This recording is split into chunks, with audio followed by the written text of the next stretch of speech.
నమస్కారం న్యూస్ 24 తెలుగుకు స్వాగతం. నా పేరు శ్రీ సౌజన్య. వార్తల్లోని ముఖ్యాంశాలు చూద్దాం.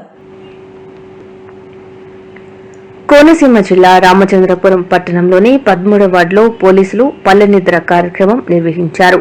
ఈ కార్యక్రమానికి అదనపు ఎస్ఐ తన బృందంతో కలిసి హాజరై స్థానిక ప్రజలతో సమావేశమయ్యారు. ఈ సందర్భంగా అసాంఘిక కార్యకలాపాలు, గంజాయి, టీజింగ్ ఇతర నేరాలపై వెంటనే పోలీసులకు సమాచారం అందించాలని, ఫిర్యాదుల వివరాలు గోప్యంగా ఉంచుతామని తెలియజేశారు. వార్డు ప్రజలు వీధి కుక్కలు, డ్రైనేజ్, తాగునీటి సమస్యలను అధికారుల దృష్టికి తీసుకువెళ్లగా సంబంధిత శాఖలతో మాట్లాడి త్వరలోనే పరిష్కారానికి చర్యలు తీసుకుంటామని పోలీసులు హామీ ఇచ్చారు. ఈ కార్యక్రమంలో 13వ వార్డు కమిటీ సభ్యులు, స్థానిక ప్రజలు, పోలీసు సిబ్బంది పాల్గొన్నారు.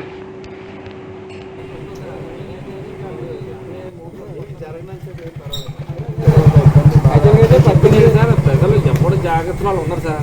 మీ పిల్లల జాగ్రత్త మీదే, మీ బంగారం జాగ్రత్త మీదే. మీరు జాగ్రత్త పెట్టుకున్నాక తర్వాత విషయం ఏం వచ్చి చేసి తర్వాత ముందు మీరు జాగ్రత్తగా స్నానం చేసుకోవాలి. మీ అవేర్నెస్ మీ యొక్క పద్ధతి మీరు కనిపించుకోవాలి.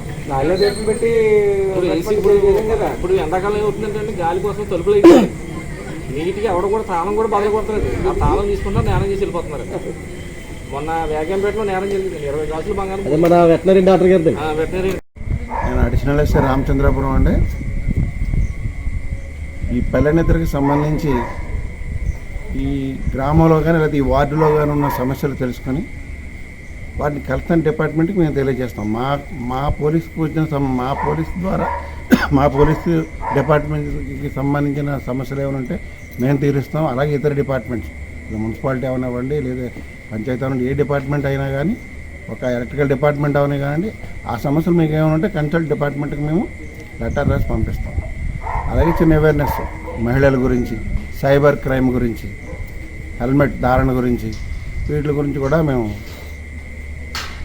అవేర్నెస్ చేసి ప్రజల్లో అవేర్నెస్ కల్పించడం దీని ముఖ్య ఉద్దేశం.